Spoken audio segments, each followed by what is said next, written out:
क्या सोचते हैं बजट में जिस तरह के प्रावधान किए right now are putting the focus on the healthcare space.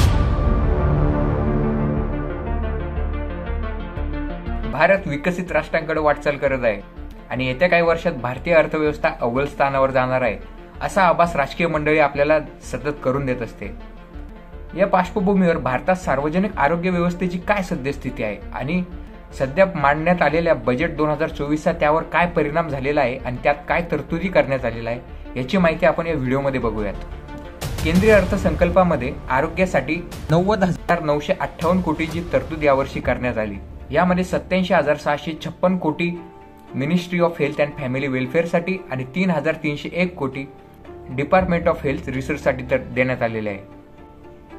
तसेच केंद्र सरकारतर्फे चालवण्यात येणाऱ्या राष्ट्रीय आरोग्य अभियान, प्रधानमंत्री जन आरोग्य योजना यांच्या निधीतही भरीव वाढ करण्यात आलेली आहे। या अर्थसंकल्पातील मुख्य गोष्ट म्हणजे कॅन्सरच्या ट्रीटमेंटमध्ये वापरण्यात येणाऱ्या ज्या 3 औषधी आहेत, ट्रान्स्टुझुमॅब, डेरुस्टेकॅन, ओसिमर्टिनिब या 3 औषधांवरची कस्टम ड्युटी सरकारने पूर्णपणे माफ केलेली आहे। त्यामुळे या औषधांच्या आयातीवरती कुठल्याही प्रकारचा टॅक्स लागणार नाही। त्यामुळे कॅन्सरची ट्रीटमेंट स्वस्त होणार आहे।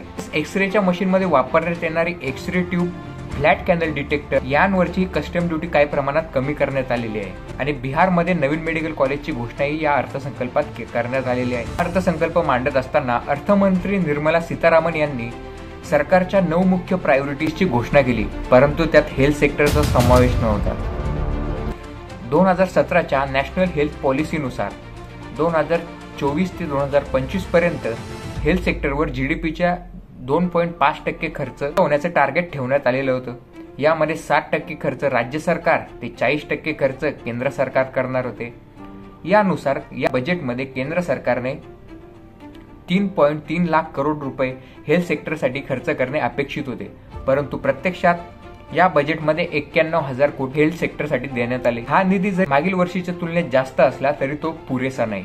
आपल्याला वाटते की सरकार बजेटमध्ये हेल्थ सेक्टरवर किती पैसा खर्च करतो याचा आपल्याला कायच फरक पडतो, परंतु याचा डायरेक्ट परिणाम सर्वसाधारण जनतेच्या खिशांवर खर्चांवर पडत असतो। वर्ल्ड बँकच्या रिपोर्टनुसार विकसित देशांमध्ये आरोग्यावर होणाऱ्या खर्चाच्या 10 ते 15% खर्च तेथील लोक करतात आणि उर्वरित सर्व खर्च तेथील सरकार करते, परंतु भारतात परिस्थिती वेगळी आहे। भारतातील आरोग्यावरील खर्चांपैकी 53% खर्च सर्वसामान्य माणूस करतो आणि उर्वरित खर्च सरकार करते। यात आपण भारताची चीन, अमेरिका व इतर देशांशी तुलना बघू शकता। जीडीपीच्या तुलनेत आरोग्यावर होणाऱ्या खर्चांपैकी भारत जरी पाकिस्तान आणि बांगलादेशच्या तुलनेने पुढे असला तरी तो भूतान, नेपाळ आणि श्रीलंकाच्या तुलनेने पिछाडलेला आहे। WHO गाईडलाईननुसार 1 लाख लोकसंख्येमागे 100 डॉक्टर असावेत, परंतु भारतात 1 लाख लोकसंख्येमागे 70 ते 75 डॉक्टर आहेत। यासाठी सरकारने जास्तीत जास्त मेडिकल कॉलेज उभारण्याची गरज आहे और तसे काम मागील काही वर्षांपासून सरकार करत देखील आहे। या व्हिडिओमध्ये आपण अर्थसंकल्पाचा हेल्थ सेक्टरवर झालेला परिणाम आणि हेल्थ सेक्टरची सद्यस्थिती यांच्या दोन्ही बाजू जाणून घेण्याचा प्रयत्न या व्हिडिओमध्ये केला। जर तुम्हाला व्हिडिओ आवडला असेल तर व्हिडिओला लाईक करा आणि चॅनलला सबस्क्राईब करा। Thank you for watching this video.